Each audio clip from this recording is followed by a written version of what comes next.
everyone. As I was teaching probability to my AS level students, so I thought to make a video on probability so that could be helpful for my students to sit exams or any test. So probability is all about events and experiments. So any two events, let's say A and B are any two events.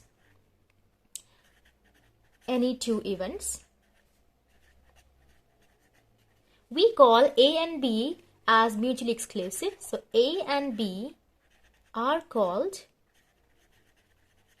mutually exclusive.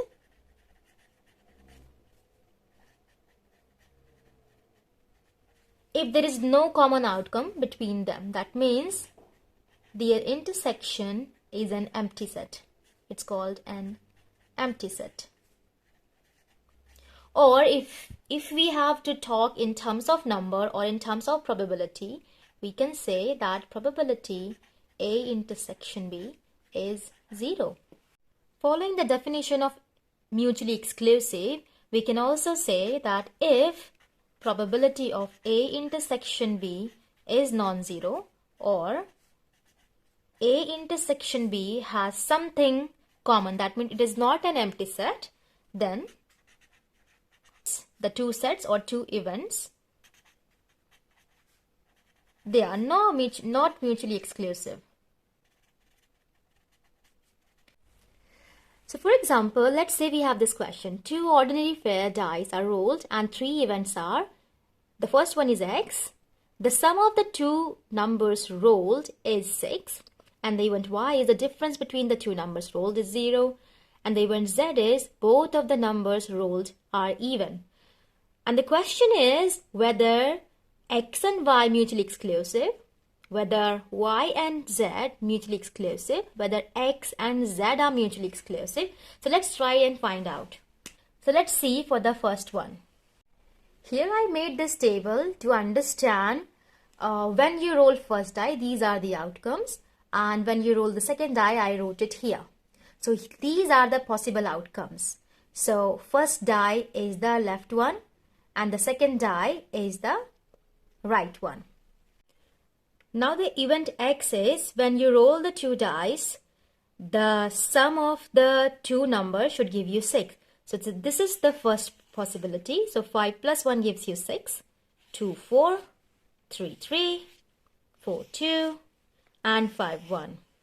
So the set X contains these 5 possibilities. So I can write down X as 1, 5, 2, 4,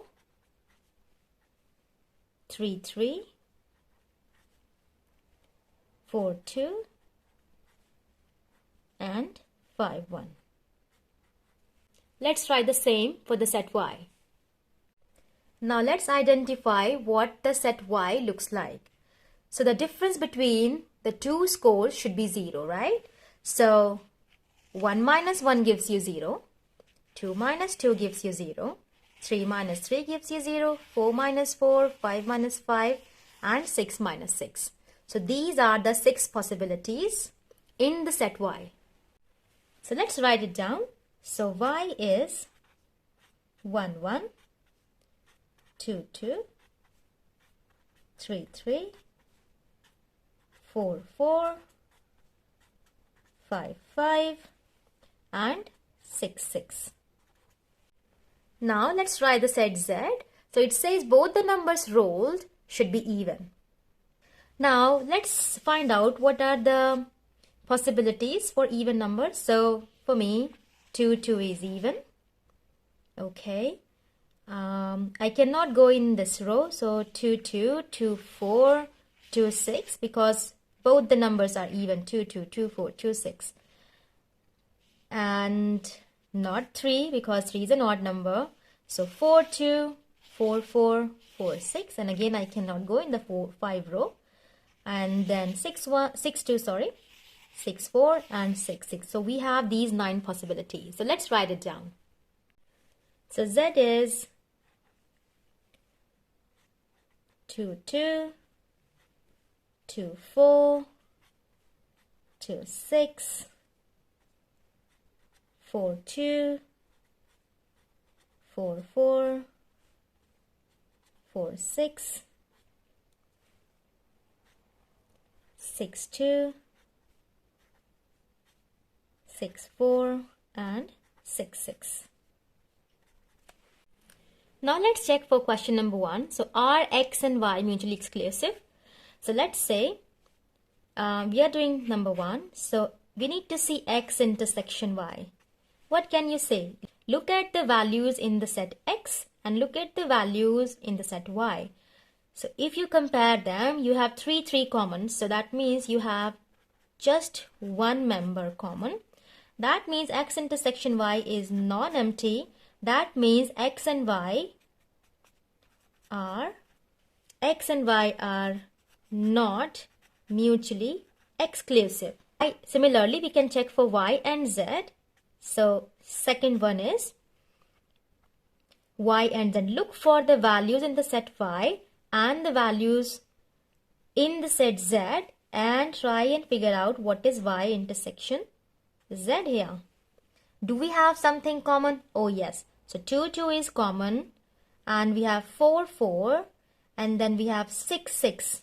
So y intersection z is 2, 2, 4, 4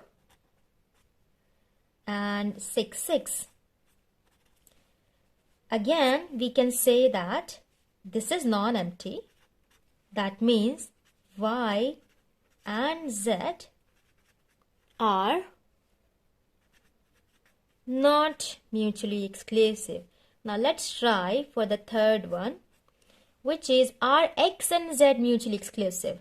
So x and z, so do they have something in common? So 1, 5 isn't here. 2, 4, oh yes, 2 and 4 are here. Anything else? 2, 4, 4, 2, 2, 4 and 4, 2. Well, it can have more than one element, but our main task is that do they have something in common? They do have something in common. So we can straight away say, so x intersection z contains more than one element, 2, 4, 4, 2, which is non-empty. That means they do have something in common. So we can say x and z are not mutually exclusive. If you enjoyed watching this video and learned something, do not forget to hit the like and subscribe button. See you in the next video.